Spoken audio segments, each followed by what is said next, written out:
భూపాలపల్లి జిల్లా కలెక్టరేట్ దగ్గర ఉద్రిక్తత ఏర్పడింది. కృష్ణా కాలనీలో చెట్లు కటింగ్ చేస్తూ మున్సిపల్ కార్మికుడు బెల్లం రాజయ్య అనే వ్యక్తి చనిపోయాడు. కుటుంబానికి న్యాయం చేయాలని ఆరోపిస్తూ మృతుడి కుటుంబ సభ్యులు ఆందోళనకు దిగారు. ఆ మృతదేహంతో కలెక్టరేట్లోకి దూసుకెళ్లే ప్రయత్నం చేశారు. పోలీసులు అడ్డుకోవడంతో రెండు వర్గాల మధ్య తోపులాట జరిగింది. లాఠీ చార్జ్ చేసి చెదరగొట్టారు. సింగరేణి పరిధిలో సిబ్బంది ఉన్నప్పటికీ మున్సిపల్ కార్మికుడితో చెట్లు క్లియర్ చేయడం ఏంటి అంటూ ప్రశ్నిస్తున్నారు.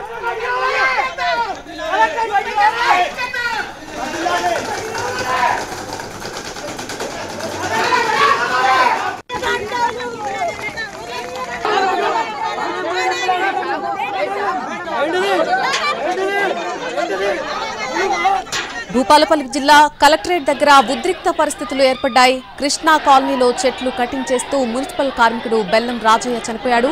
కుటుంబానికి న్యాయం చేయాలని ఆరోపిస్తూ మృతుడి కుటుంబ సభ్యులు ఆందోళనకు దిగారు. ఆ మృతదేహంతో కలెక్టరేట్లోకి దూసుకెళ్లే ప్రయత్నం చేశారు. పోలీసులు అడ్డుకోవడంతో రెండు వర్గాల మధ్య తోపులాట జరిగింది. అలాగే లాఠీ చార్జ్ చేసి అక్కడి నుంచి వారిని చెదరగొట్టారు. సింగరేణి పరిధిలో సిబ్బంది ఉన్నప్పటికీ మున్సిపల్ కార్మికుడితో చెట్లు క్లియర్ చేయించడం ఏంటంటూ ప్రశ్నిస్తున్నారు.